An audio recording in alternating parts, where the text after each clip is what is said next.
You know what? I'm the best starter of Kanto and you are a piece of trash, Bulbasaur. Ask everyone, they will say that I'm the best starter.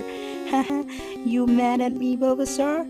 If you don't believe, ask everybody, they will say that I'm the best Kanto starter. I'm very pretty much famous because I'm very good in battle. Yeah, you're right. You are the best, Cantos. You know what? You are the best. I agree that you have that disadvantage over most of the gym leaders, and you can't even defeat the Elite Four by yourself. You can't even wipe out half of the Elite Four by yourself because you have that disadvantage. You fucking overrated Kanto trash starter. I also agree that I am a trash because I have that advantage over most of the gym leaders, and if I try hard then I can wipe up all of the Elite Four, and I'm a piece of trash while you are a piece of junk. Hey, what's good guys, Purple with another book video. So today, as you must have known from the title, I'm gonna be talking about the best and worst starter Pokemon of each region. So before starting, I wanna give you some disclaimers. So first of all, I'm gonna talk about the games and not the anime, because in anime, everything is possible. And second, I'm gonna tell you the best and worst starter of the original games as well as the remakes, for example Pokemon Red and Blue and Pokemon Fire Red. And I'm gonna judge all of the Pokemon by how they do in the starting, at that particular reason they were introduced, and also by their stats and movesets. And as you all know, video like this is 100% not my own opinion, because it's actually 70% fact and 30% my own opinion. So there's a least chance that this list might be wrong, and I got a little idea from Mystic Embryon. Could you not please tell him? So without further ado, let's get started.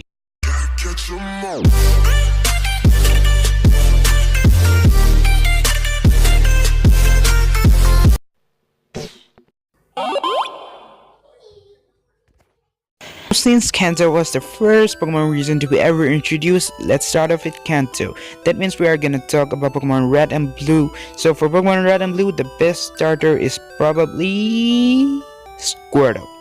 Well, I choose Squirtle over Bulbasaur because at that time Bulbasaur didn't actually get a good moveset or stats, and actually Bulbasaur didn't do well in Pokemon Red and Blue. It's actually the mid starter of Pokemon Red and Blue.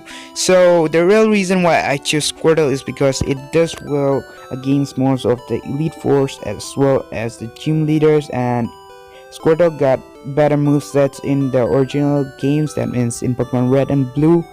That's why I choose Squirtle as the best starter of Pokemon Red and Blue. So the worst starter of Pokemon Red and Blue is probably Bulbasaur, right? No, it's actually Charmander. So this overrated Pokemon is actually the worst starter of Kanto because it has that disadvantage over most of the gyms in Kanto, and it doesn't do well against most of Lido. And above all, its stats and movesets suck in Gen 1. So that's why Charmander deserves to be the worst starter of Pokemon Red and Blue. So let's move on to Pokemon Fire Red and Leaf Green. So for Pokemon Green, the best starter is Bulbasaur, because in Pokemon Fire Red and Leaf Green, Bulbasaur got better stats, movesets surpassing Squirtle.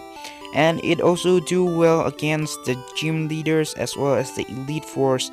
And the worst starter for Pokemon Fire Red and Leaf Green is still Charmander, because Charmander still got the same case as he got in Pokemon Red and Blue, so it's pretty obvious that Charmander is the worst starter of Kanto, or in the whole Kanto, including the original as well as the remake games. So if you want to comment supporting Charmander, then don't even think so.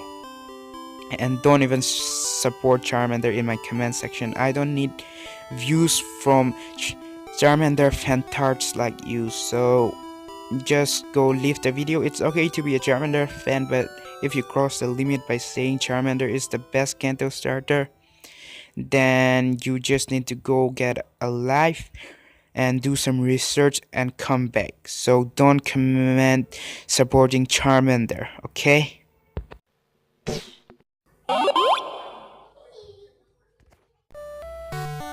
So the best starter for the original Johto games being Pokemon silver and gold is actually Cyndaquil.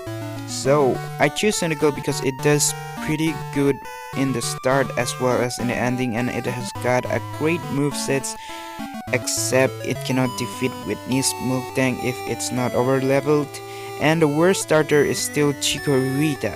And about Pokemon Heart Gold Silver, the best is Totodile, as Totodile has the move Rage which can destroy even Whitney's Miltank. And the worst starter of Pokemon Heart Gold and Soul Silver is still Chikorita. I like Chikorita a lot, but it's a fact, so I have to agree it.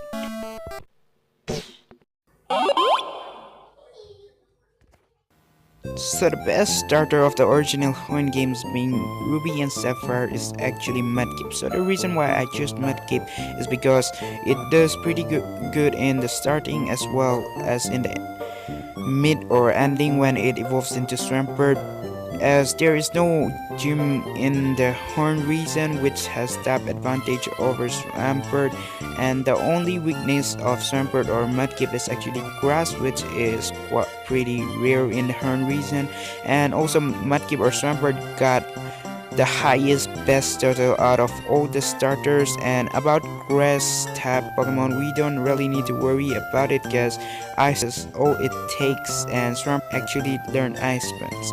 And the worst starter of Pokemon Ruby and Sapphire is actually Trico. So the real reason I choose Trico is because it does pretty bad in the beginning, because it doesn't learn any grass moves until level 29. So even though we have tap advantage over Roxane, still we don't have any grass type moves, so technically that means we are gonna lose against Roxane. That's why Trico is the worst starter in Pokemon Ruby and Sapphire.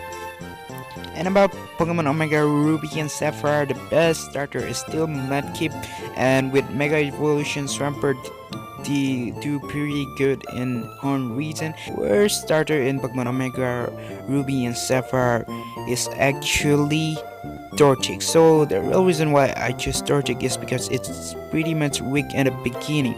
And about Trico, it has learned the move Absorb in a very early level. That's why Trico is not a worst starter this time, it's actually Torchic. So it's pretty easy to say that Mudkip is the best starter in Pokemon Omega Ruby and Sapphire, and Torchic is actually the worst.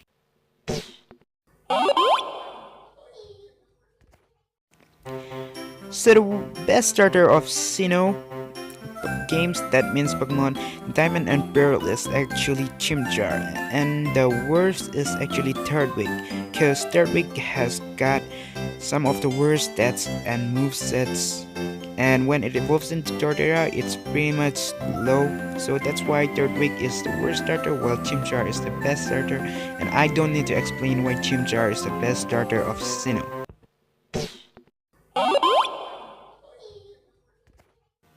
So the best starter of Unova games, that means Pokemon Black and White, is actually Tepig, and worst starter probably Oshawott. So the real reason why I choose Tepig is because when it evolves into Ember, it rocks and it learns the move scale, which is pretty OP, and we all know why Oshawott is the worst starter for Pokemon Black and White. And about Pokemon Black and White 2, the best starter is now Oshawott, and the worst starter is probably Snivy.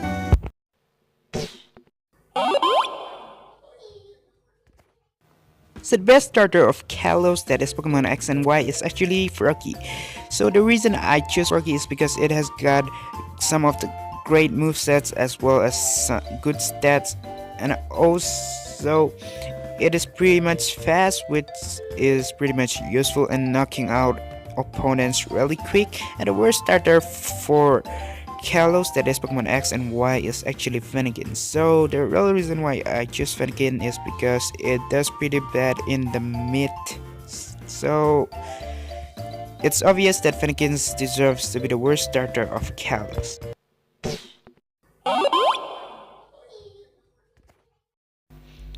So the best starter for Alola, that is Sun or Moon All Art, is actually Poplio. So the real reason I choose Poplio is because it does pretty good in the beginning as well as in the later games, and the worst starter has to be Lee-Ten, cause it has got the worst stats out of the three as well as bad movesets. So the best starter is Popio and the worst starter is actually Lee-Ten.